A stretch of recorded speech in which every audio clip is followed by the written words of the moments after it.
Une journée de fête pour les fans de foot, une journée qui tourne au cauchemar. C'était il y a 30 ans en Corse, la catastrophe du stade de Furiani. Le 5 mai 1992, le Sporting Club Bastia recevait l'Olympique de Marseille en demi-finale de la Coupe de France.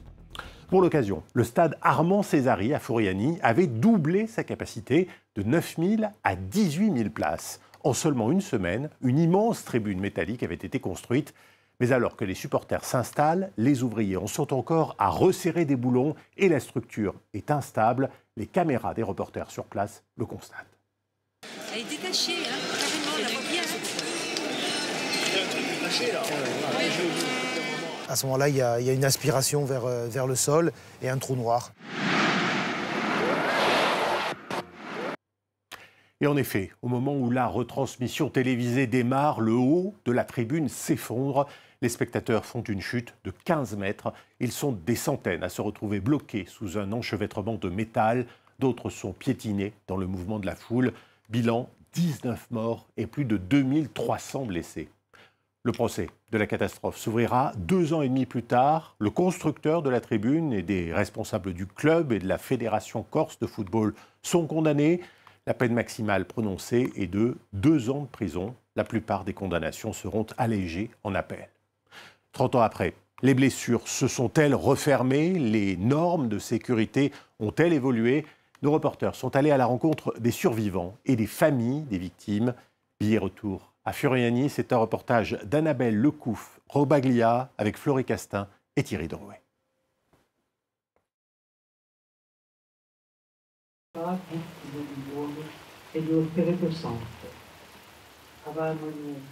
Les blessures du passé cicatrisent.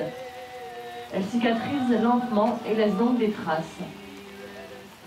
Rien n'a été facile et la douleur qui aurait pu nous dévorer a été une puissance envers tout. Au moment du drame, le nombre de victimes représentait 1% de la population insulaire. Chaque famille corse a eu un proche, un ami ou une connaissance touchée par la catastrophe. Il y a 30 ans, le soleil déclinait et l'ambiance montait. On a tous l'habitude de regarder nos familles, de leur faire signe. Et là, on voit que la tribune tombe. Mais on a l'impression que c'est une hola. Mais on ne voit pas la tribune remonter.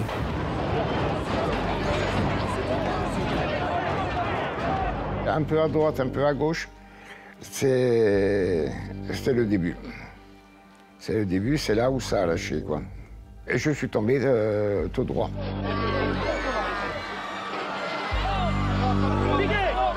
Cette sensation d'aspiration vers le sol, et puis plus rien, un trou noir. Peut-être que j'ai perdu connaissance 2 secondes. Et le choc en bas réveille.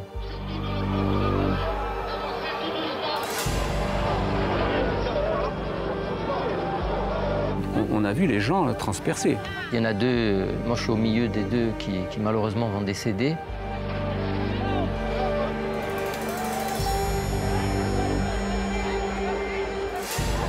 Moi j'ai été absolument surpris du nombre de blessés qui étaient déjà là. Il y avait des gens dans tous les couloirs, qui étaient allongés, qui étaient blessés. On ne savait pas trop ce qu'ils avaient. Il y avait un personnel soignant qui était évidemment débordé.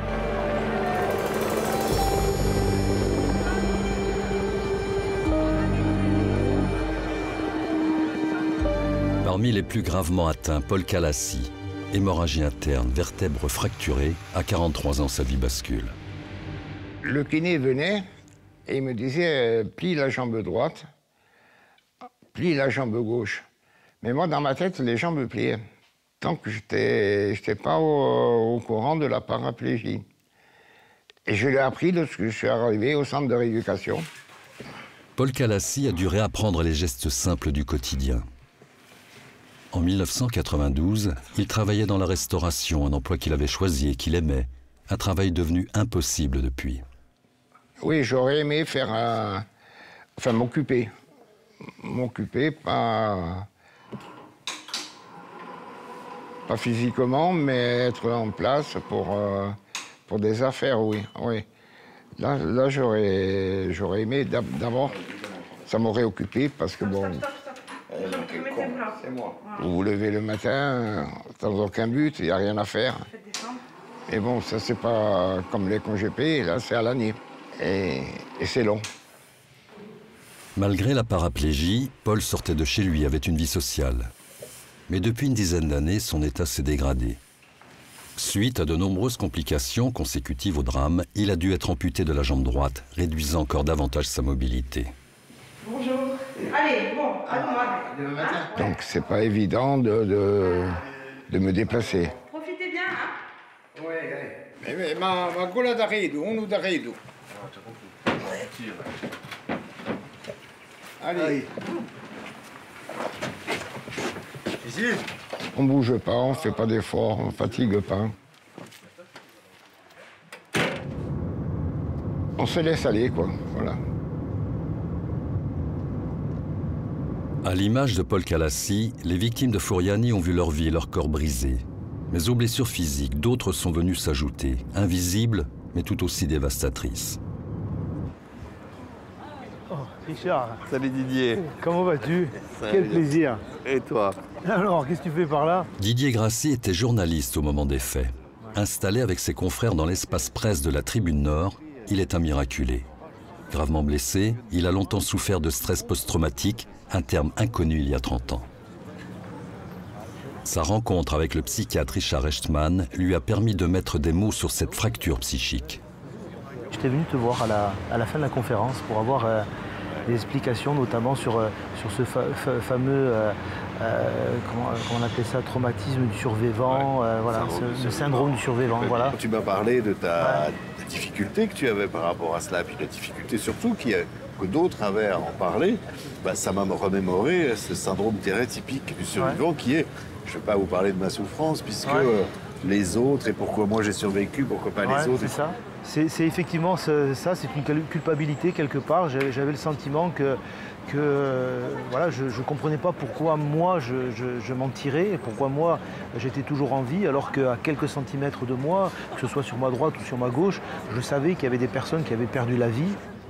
Quand Didier m'a parlé de ce dont il souffrait depuis un certain nombre d'années, j'ai immédiatement repéré ce qu'on appelle le syndrome du survivant, cette culpabilité qui s'enracine dans la mémoire de ceux qui ont survécu à un événement catastrophique et qui ont vu auprès d'eux des gens ne pas survivre. Ces blessures psychiques, nombreuses sont les victimes à les avoir développées, sans qu'aucun soin, aide ou soutien ne leur soit apporté. Le drame sera pourtant à l'origine de la prise en charge de ces traumatismes. À partir de Furiani, et ça va être le moment de déclenchement, il va y avoir systématiquement des cellules médico-psychologiques de l'urgence, et en même temps que les soins médicaux vont être prodigués ou chirurgicaux, les soins psychologiques vont être apportés à toutes les personnes qui étaient impliquées, même ceux qui étaient loin. Ainsi, en 1995, lors des attentats du RER B à Paris, des cellules d'urgence assureront la prise en charge immédiate des personnes atteintes psychologiquement. Une aide qui s'est systématisée depuis. Ancien défenseur du Sporting Club de Bastia, Ismaël Triqui est aujourd'hui entraîneur des équipes minimes. Parmi les enfants, certains ont eu un parent, un proche qui assistait au match ce jour-là. Dans ce chaos, chacun va aider du mieux qu'il peut, comme Ismaël qui, apercevant un jeune gravement blessé à la jambe, le recouvre de son kawaii. Il s'appelle Denis. Et je cherchais systématiquement à qui j'avais remis ce kawaii. Ça marque. Et un jour, par hasard, lors d'un anniversaire, il racontait son histoire du drame de Furiani, parce qu'il savait que j'étais footballeur. Et j'écoutais son histoire, je lui dis, mais moi j'ai donné mon kawaii à un gamin. Tu avais la jambe cassée, tu avais ci, tu voulais pas partir. Il me dit oui. Je dis, mais alors c'est toi. Il me dit oui, c'est toi.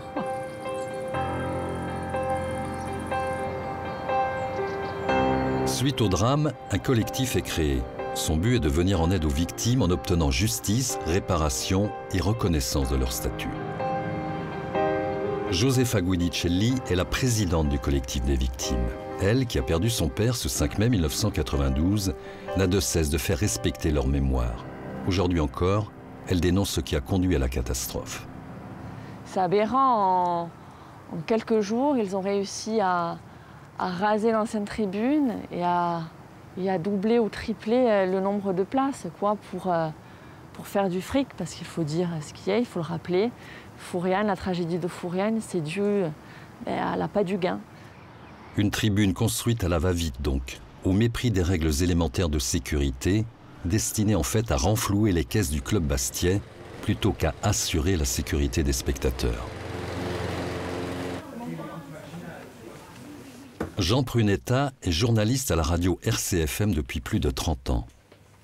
Observateur privilégié de la vie sportive locale et nationale, il a constaté au fil de sa longue carrière des changements essentiels dans l'accueil des spectateurs lors de manifestations publiques.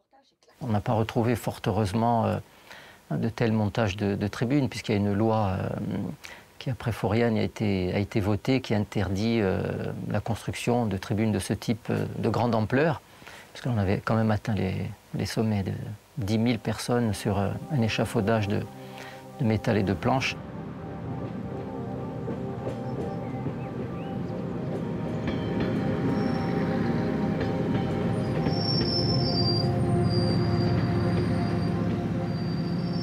À l'aune des 30 ans de la catastrophe, Josefa Guidicelli et les membres du collectif ont organisé une semaine de commémoration. Rescapés, témoins, c'est l'occasion pour chacun de souligner que le drame a été quelque peu oublié du continent, comme le confirme Didier Ray, historien du sport.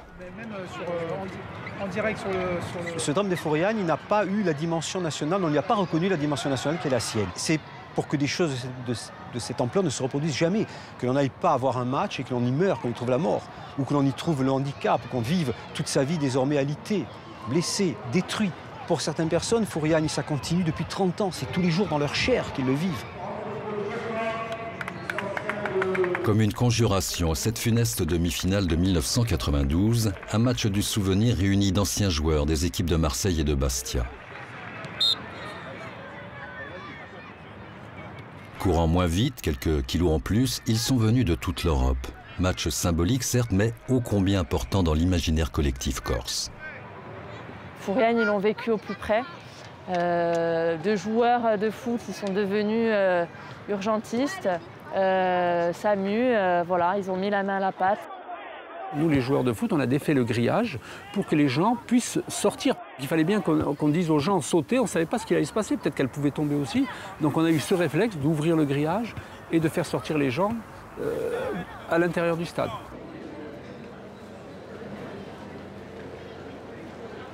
Si depuis Fouriani, les tribunes meurtrières n'existent plus, si les victimes font désormais l'objet d'une prise en charge systématique, reste un point essentiel pour les Corses, que leur deuil soit respecté en ce jour fatidique.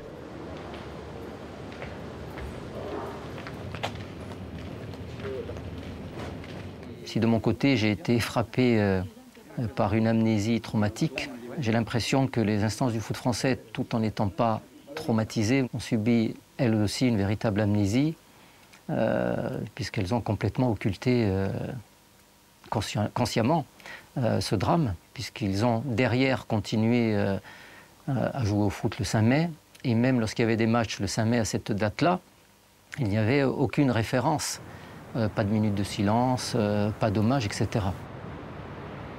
Face à cette indifférence envers les 19 morts et les 2357 blessés, le collectif tente d'obtenir le gel définitif des matchs professionnels ce jour-là. On a contacté les instances du football, ils ne nous ont jamais répondu. On se heurtait à un mur face à la Ligue de football professionnel et son président Frédéric Thiriez, c'est vrai qu'il ne comprenait pas notre demande. Il n'en avait que faire. Alors pourquoi? Parce qu'on ne demande pas la lune. Le 5 mai, c'est une journée dans l'année. On voit que c'est facile de déplacer pour cause d'intempéries ou autre, un match. L'indifférence des instances du football à la catastrophe sportive la plus meurtrière en France conduit le collectif à chercher d'autres moyens d'action. Le combat devient alors politique. Michel Castellani, en charge d'une proposition de loi interdisant tout match professionnel le 5 mai, se heurtera à un lobbying qu'il était loin d'imaginer. Les instances du football français voient d'un très mauvais œil le fait que des politiques se mêlent de leurs affaires. Donc il y a eu une résistance très affirmée des instances du football. Il a fallu passer outre. ça a été une difficulté, parce qu'il y a eu une pression qui a été exercée d'abord sur moi-même, et puis ensuite sur un certain nombre de députés afin qu'ils ne votent pas cette proposition de loi. Le texte sera finalement adopté à la quasi-unanimité par l'Assemblée nationale en octobre 2021. Tout le monde a fini. 2, tout le monde a fait tous les ateliers. Allez, on vient là les uns. Allez, venez là. Le travail de mémoire a finalement abouti. Mais il aura fallu 30 ans de lutte, 30 ans de combat pour obtenir la sanctuarisation du 5 mai. Voilà, ils se sont battus. Ils se sont battus pendant 30 ans et ça a payé. Voilà. Et maintenant, il n'y a plus de match, le 5 mai. C'est un signe de respect.